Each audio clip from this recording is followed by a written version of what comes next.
In our project, we compare and contrast soccer, swimming, and basketball.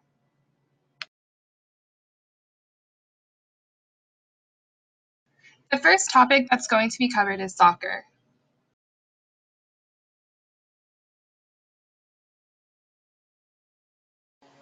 Physical training for soccer consists of speed and agility work, resistance training, high-intensity cardio work, and strength and power work. Speed and agility drills improve muscle responsiveness, speed, footwork, and coordination. This is important for making moves to get around a defender and just really trying to score a goal.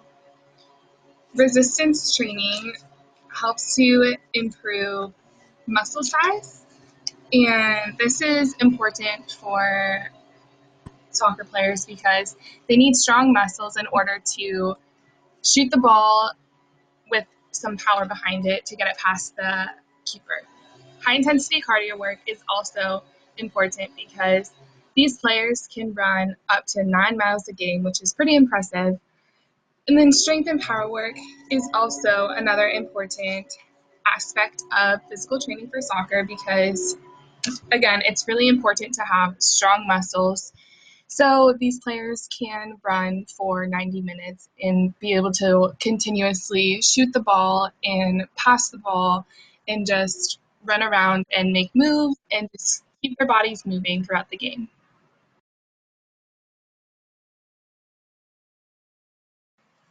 The categories in which soccer players' training falls under is cardiorespiratory endurance, muscular endurance, and flexibility. Cardiorespiratory endurance is the ability of the cardiovascular and respiratory systems to provide oxygen to working muscles during sustained exercises. Achieving adequate cardiorespiratory endurance decreases your risk of dying of cardiovascular and non-cardiovascular diseases. Increased cardiorespiratory endurance also improves your ability to participate in recreational activities and to participate in them for an extended period of time. So soccer players, like I said previously, run upwards to 9 miles per game. So this allows them to continuously run for that entire 90 minutes. Muscular endurance is the ability of your muscles to contract repeatedly over time. Along with cardiorespiratory endurance, muscular endurance allows you to participate in recreational sports without undue fatigue. Muscular endurance and cardiorespiratory endurance kind of go hand in hand when speaking about recreational sports or professional sports in our case. So, for example, in order to play a continuous game of soccer, you need to have good cardiorespiratory endurance to move all over the field for the entire 90 minutes. You also need to have good muscular endurance in order to keep defending and shooting the ball effectively. Flexibility is most often overlooked. It's the ability to move your joints in a full range of motion. This is very important for athletes because if you have poor muscle flexibility, you will experience more soreness, tenderness, and pain after exercises. So it's really important to constantly improve your flexibility and ensure that you are stretching before and after games.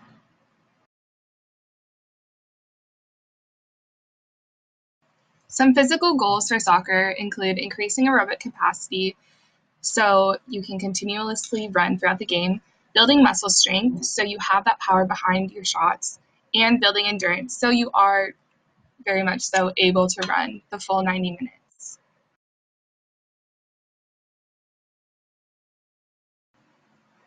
This is what a professional soccer player's training routine looks like. So Saturday after the match, the players will recover by doing a cool down and an ice bath, just to ensure there's no muscle soreness.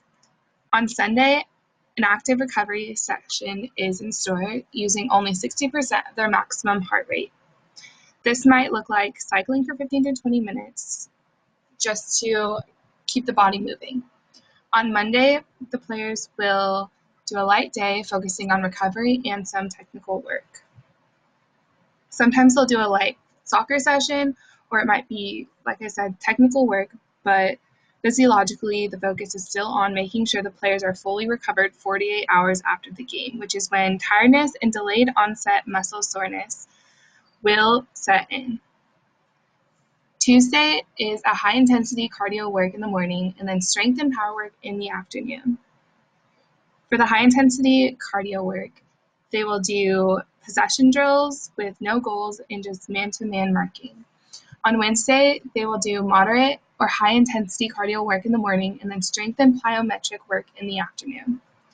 Thursday is considered a rest day to prepare for their game on that Saturday. And then Friday is a low intensity soccer work in order to focus on the tactical preparation for the game day, which is on Saturday.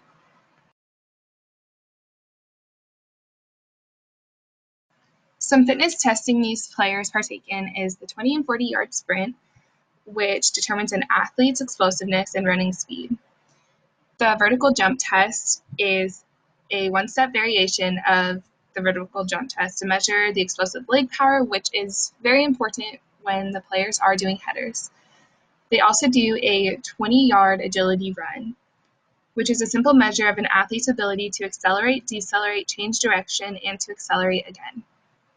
The players will also do push-ups and sit-ups just for core work, and then a 300-yard shuttle, which is a test of anaerobic endurance. Hello, the topic that I pick is swimming.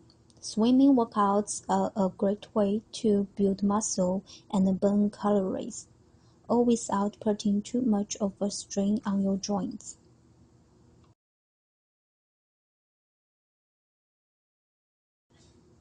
For the swimming workout, there are two major parts: pole training and weight training, and also including the recovery and swimming fitness test.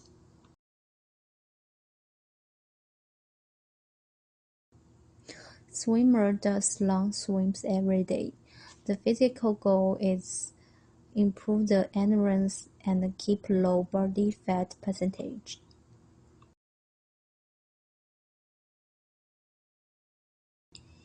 The type of training they will do will be strength and power based, focusing a lot on out of the water training.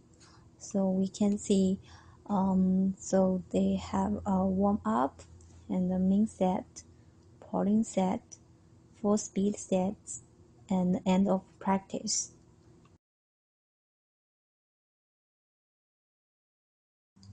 So another major part of the swimming workout is weight training. As we all know, Michael Phelps is a swimming legend who has won 28 Olympic medals. He does a lot of swimming training. However, he's also working hard on the weight training. Here we can see he does the standing dumbbell press, dumbbell front raise, dumbbell lateral shoulder raise. These workouts can help him to build the upper body muscles that can improve his endurance.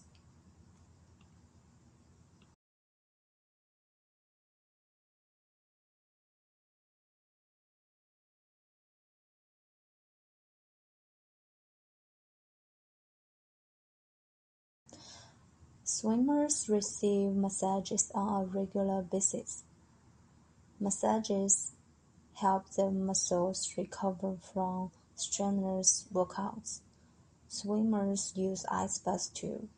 An ice bath can reduce swelling and soreness, which are common in professional swimmers.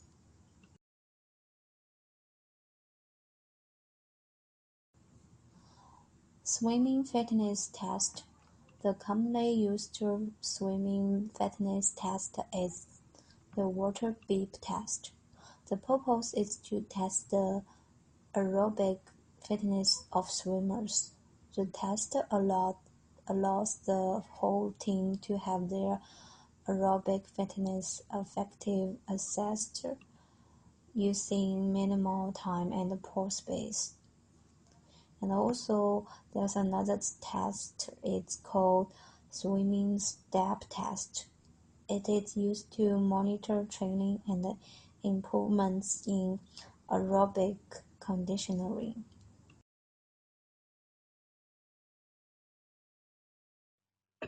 The next sport that we'll be covering is basketball.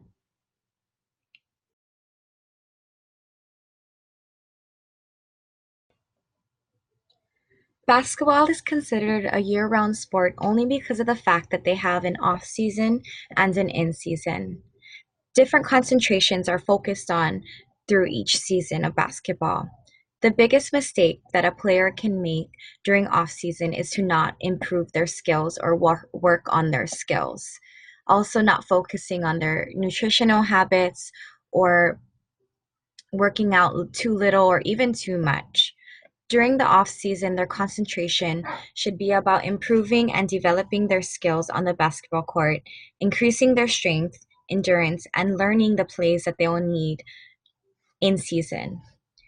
During the season of basketball, players are more about maintaining their skills and fine-tuning their skills that they will need on the court. When they are in season, they'll probably practice individually on their own, um, minimally, while off season, that should be their main focus.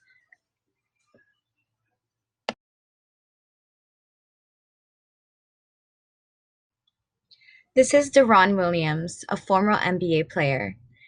In his off season, his schedule consisted of waking up early, eating breakfast, doing strength training, focusing on his core strength and stability, working on his quickness and agility and proper movement, doing a lot of cardio consisting of biking and swimming. He would also shoot from spots that he doesn't do well from to improve his game. And he would also try to improve his shots or makes and compare it to last year's number to see how he has improved or if he needs to improve more or where he may need the improvement. To finish off his day, he'd work on doing runners and power layups, Euro steps, floaters, and doing different types of drills. And even ball handling drills were very important to do. He'd also try to incorporate playing basketball games 3 times per week and working out 5 to 6 times per week, still remembering that his body needs a break and giving those rest days as needed.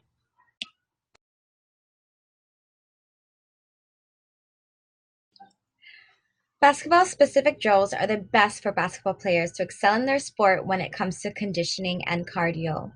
They can incorporate different types of ball handling drills and different kinds of drills on the court that can quicken their speed and their agility.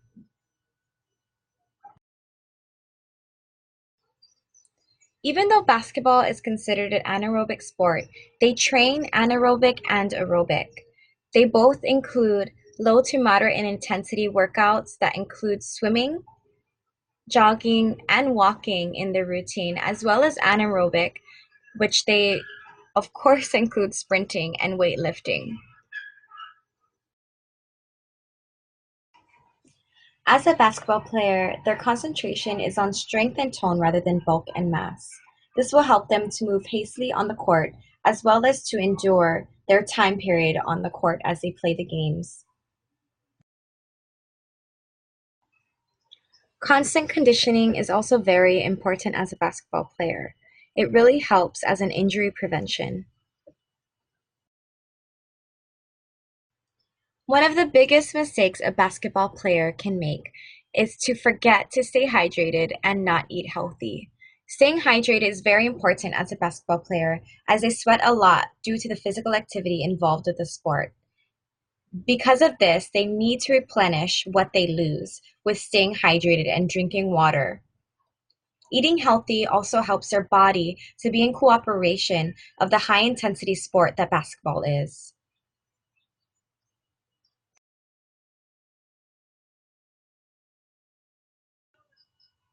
This is a Celtics Boston NBA player. He is warming up. This warm-up helps him to be more explosive on the court.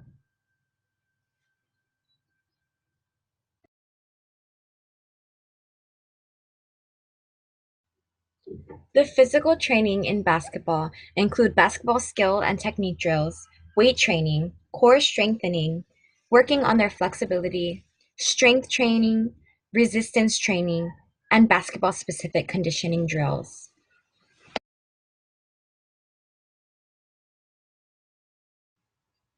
Basketball players also work on cognitive training. They do neurocognitive training as well as virtual training, as this helps them to make smarter and faster decisions on the floor.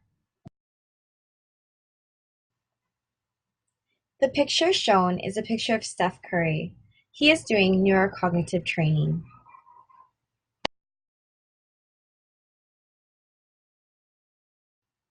In basketball, the different fitness testing that they do include movement screening, nutritional consultations, and performance testing. Movement screening assesses 7 basic movement patterns to identify tightness and weakness in the body. This is to correct them before they cause major problems. Nutritional consultations help to assess medical history, food allergies and preferences, current health status, and that helps them to prescribe changes to their diet, nutrition education, and behavior change during counseling for improved health and optimal nutrition as a basketball player.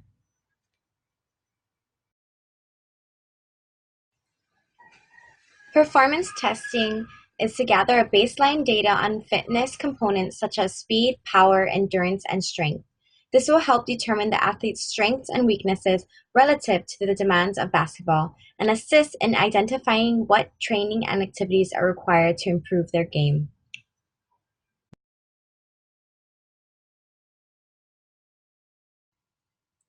The goals of a basketball player, besides being the best in their position on the court, include having lower body strength to help avoid common leg-related injuries in basketball like the ACL or knee injuries, having a strong core, which helps them to have an advantage over their opponents when it comes to getting into position to score. Having a strong core helps provide the foundation for changing directions and making sharp cuts. It also helps players on defense to maintain their position and stay in the proper defensive stance.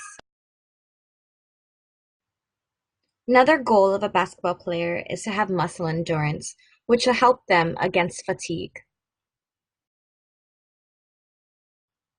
Speed, agility, balance, and coordination are all also important goals for a basketball player. It helps them on the court and to score.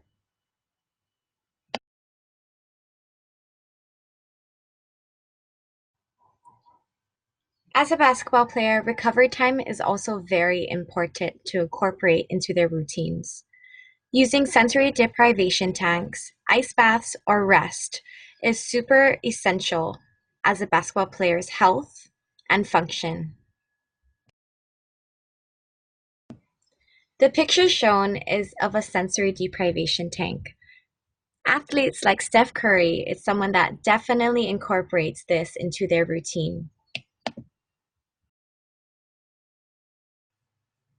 These tanks have Epsom salts and magnesium in them, which are helpful with recovery and relaxing muscles.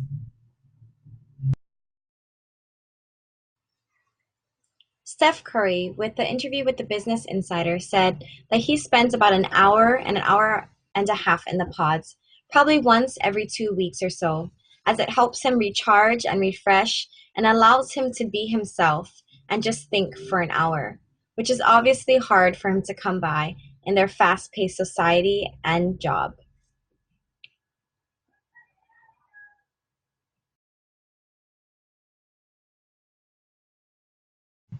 Now we will discuss how each of the sports compare with one another.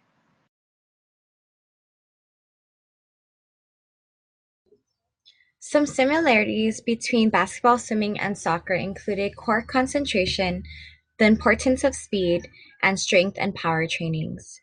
Basketball also incorporated swimming in some of their trainings.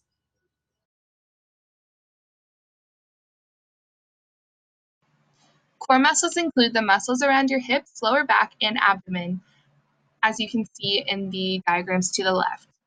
While playing basketball, swimming, or soccer, strengthening your core makes all your movements more efficient. It adds stability to your joints, which allows different muscle groups to work together more effectively.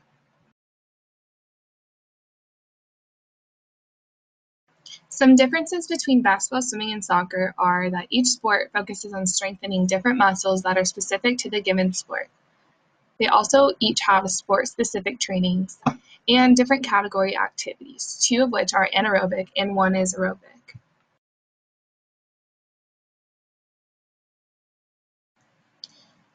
Swimming is categorized as aerobic. These swimmers will swim 13 kilometers each day. Soccer and basketball are both anaerobic. These sports consist of high heart rates, short durations, and longer recovery periods you experience when you play them.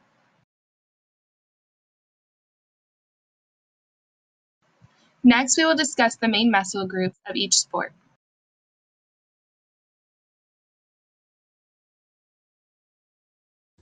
Swimming is a resistant exercise, though they're focused on working out the back muscle, lats, shoulder muscle.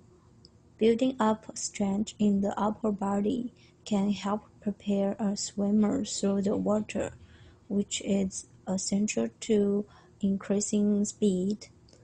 It can help your body to develop muscles, so the muscles will help you to swim longer and faster.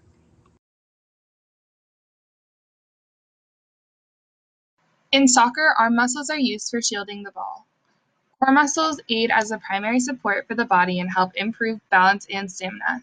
Leg muscles aid in running and kicking the ball.